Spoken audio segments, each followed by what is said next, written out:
Assalamualaikum warahmatullahi wabarakatuh. Kami dari kelompok 10 akan mempresentasikan hasil diskusi kami dengan materi sewa guna usaha. Sebelumnya, perkenalkan anggota kelompok kami yang terdiri dari yang pertama Eni Lestari dengan NPM 20.0102.0021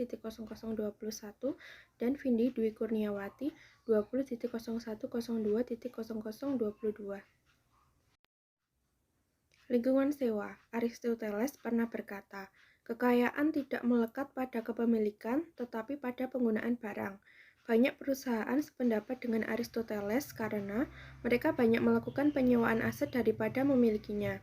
Misal, menurut Equipment Leasing Association atau ILE, pasar penyewaan peralatan global adalah bisnis senilai 600 sampai 700 miliar dolar. ILE memperkirakan bahwa dari total investasi tetap senilai 850 miliar dolar, sebanyak 229 miliar dolar atau 27% akan dibiayai melalui sewa. Statistik ini hanya untuk sewa peralatan. Apa jenis aset yang disewakan? Seperti yang ditunjukkan dalam cerita pembuka, semua jenis peralatan dapat disewa seperti gerbong kereta, helikopter, bulldozer, kapal tongkang, pemindai city, komputer, dan lain-lain. Sewa. Sewa adalah perjanjian kontrak antara lessor dan lease. Perjanjian ini memberikan hak kepada lease atau penyewa untuk menggunakan properti tertentu yang dimiliki oleh lessor atau pemilik aset untuk jangka waktu yang disepakati. Sebagai imbalan atas penggunaan properti, lease melakukan pembayaran sewa selama masa sewa lessor. Lessor yang memiliki properti ini terdiri dari yang pertama bank. Bank adalah pemain terbesar dalam bisnis sewa. Mereka memiliki akses terhadap dana murah yang memberi mereka keuntungan untuk membeli aset dan biaya lebih rendah daripada pesaing mereka. Yang kedua, perusahaan sewa captive. Perusahaan sewa captive adalah entitas anak yang bisnis utamanya adalah menyewakan aset kepada entitas perusahaan.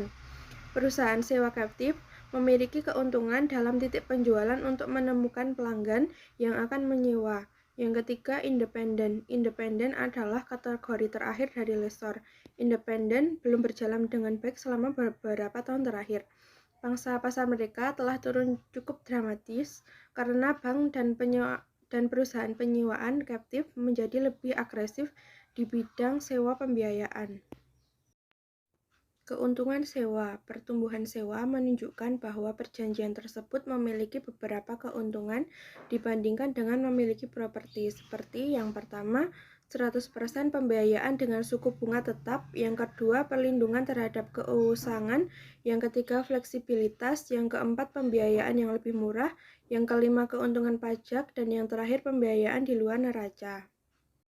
Sifat konseptual sewa. Jika Airframe KLM atau FRA meminjam 47 juta euro dalam wesel berjangka waktu 10 tahun dari UBS atau CHE untuk membeli pesawat jet Airbus A330, Airfresh harus secara jelas melaporkan aset dan liabilitas terkait dengan jumlah tersebut pada laporan posisi keuangannya. Kriteria kapitalisasi. Kriteria yang berlaku bagi lease masih kontroversial dan sulit diterapkan dalam praktik. Pembahasan setiap kriteria secara terperinci pada bagian berikutnya.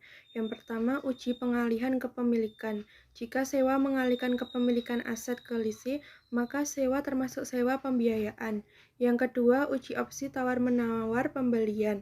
Memungkinkan lease untuk membeli aset bawaan dengan harga yang secara signifikan lebih rendah dibandingkan nilai wajar aset pada tanggal opsi mulai dapat dilaksanakan.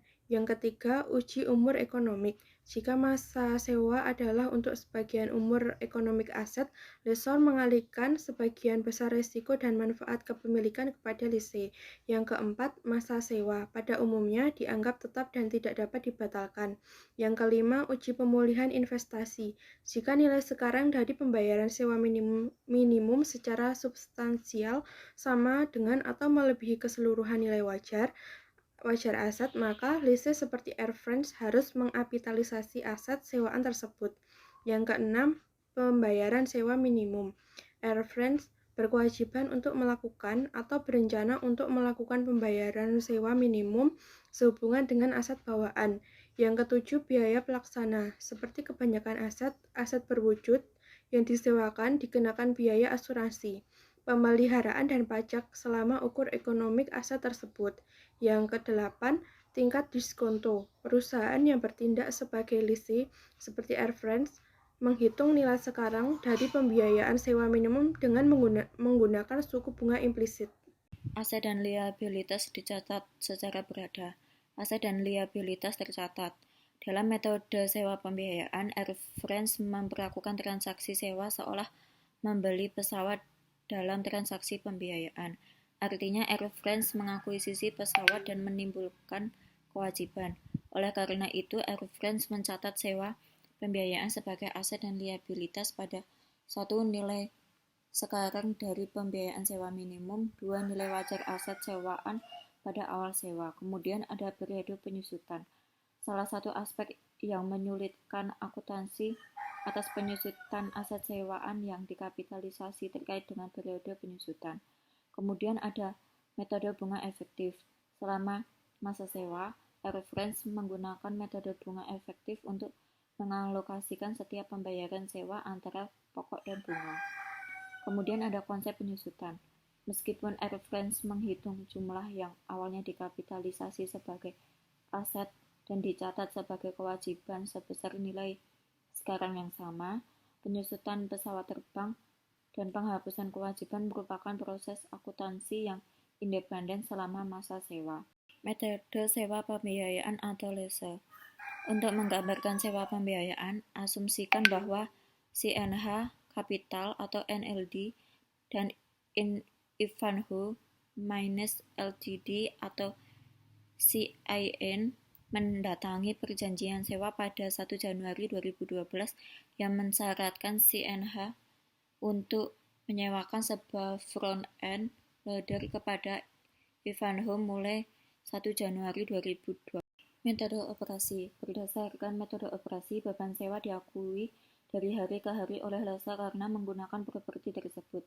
Lessor mengalokasikan sewa pada periode yang menguntungkan dari penggunaan aset dan mengabaikan secara akuntansi setiap komitmen untuk melakukan pembayaran di masa mendatang.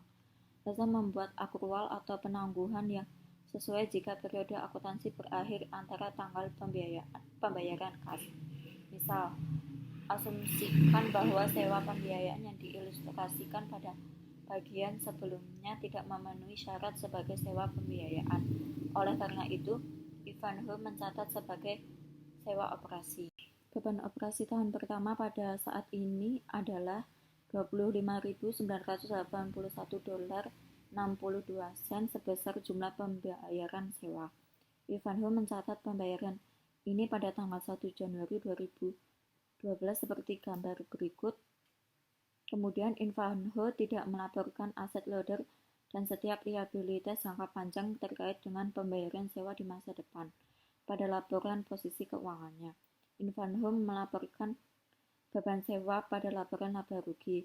Selain itu, seperti dibahas kemudian dalam bab ini, Ivanhoe harus mengungkapkan semua sewa operasi yang memiliki masa sewa yang tidak dapat dibatalkan lebih dari 1 tahun. Kemudian ada ekonomi sewa.